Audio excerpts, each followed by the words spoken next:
సోదరి మండలందరికీ ముందుగా నా నమస్కారం నేను తెలియజేస్తున్నాను.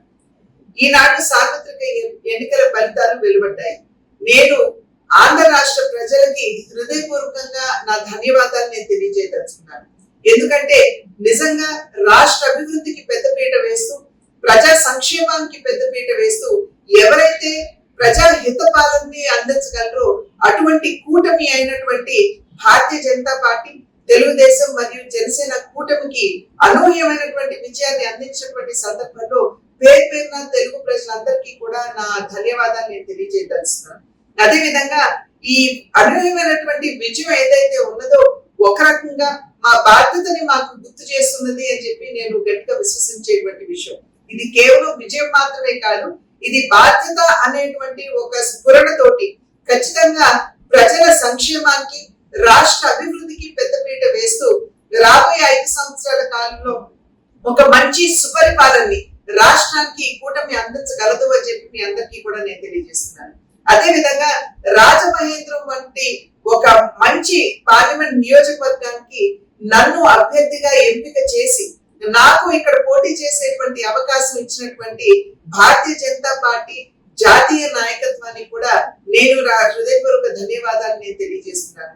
రాబోయే 5 సంవత్సరాల కాలంలో రాజమహేంద్రవరం అభివృద్ధికి నేను ఖచ్చితంగా అంకిత భావంతో కట్టుబడి పనిచేస్తాను అని చెప్పి తెలియజేస్తూ, ఒక సాంస్కృతిక క్షేత్రంగా, ఒక గొప్ప ఆధ్యాత్మిక క్షేత్రంగా రాజమహేంద్రవరాన్ని తీర్చిదిద్దడానికి నా వంతు కృషి చేస్తాను అని చెప్పి నేను తెలియజేస్తూ, మరి ఒక్కసారి తెలుగు ప్రజలకి, అదే విధంగా రాజమహేంద్రవరం పార్లమెంట్ కి పోటీ చేసే అభ్యర్థినిగా నన్ను ఎంపిక చేసినటువంటి భారతీయ జనతా పార్టీకి నా ధన్యవాదాలు తెలియజేస్తున్నాను. సోదరి మండలందరికీ ముందుగా నా నమస్కారం నేను తెలియజేస్తున్నాను. ఈనాడు సార్వత్రిక ఎన్నికల ఫలితాలు వెలువడ్డాయి. నేను ఆంధ్ర రాష్ట్ర ప్రజలకి హృదయపూర్వకంగా నా ధన్యవాదాలు నేను తెలియజేయదలుచుకున్నాను. ఎందుకంటే నిజంగా రాష్ట్ర అభివృద్ధికి పెద్దపీట వేస్తూ, ప్రజా సంక్షేమానికి పెద్దపీట వేస్తూ ఎవరైతే ప్రజా హిత పాలనని అందించగలరో అటువంటి కూటమి అయినటువంటి భారతీయ జనతా పార్టీ, తెలుగుదేశం మరియు జనసేన కూటమికి అనూహ్యమైనటువంటి విజయాన్ని అందించినటువంటి సందర్భంలో పేరు పేరున తెలుగు ప్రజలందరికీ కూడా నా ధన్యవాదాలు నేను తెలియజేయదలుచున్నాను.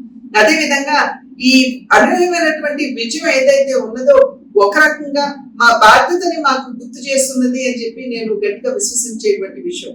ఇది కేవలం విజయం మాత్రమే కాదు, ఇది బాధ్యత అనేటువంటి ఒక స్ఫురణతోటి ఖచ్చితంగా ప్రజల సంక్షేమానికి, రాష్ట్ర అభివృద్ధికి పెద్దపీట వేస్తూ రాబోయే 5 సంవత్సరాల కాలంలో ఒక మంచి సుపరిపాలనని రాష్ట్రానికి కూటమి అందించగలదు అని చెప్పి మీ అందరికీ కూడా నేను తెలియజేస్తున్నాను. అదే విధంగా రాజమహేంద్రం వంటి ఒక మంచి పార్లమెంట్ నియోజకవర్గానికి నన్ను అభ్యర్థిగా ఎంపిక చేసి నాకు ఇక్కడ పోటీ చేసేటువంటి అవకాశం ఇచ్చినటువంటి భారతీయ జనతా పార్టీ జాతీయ నాయకత్వాన్ని కూడా నేను హృదయపూర్వక ధన్యవాదాలు నేను తెలియజేస్తున్నాను.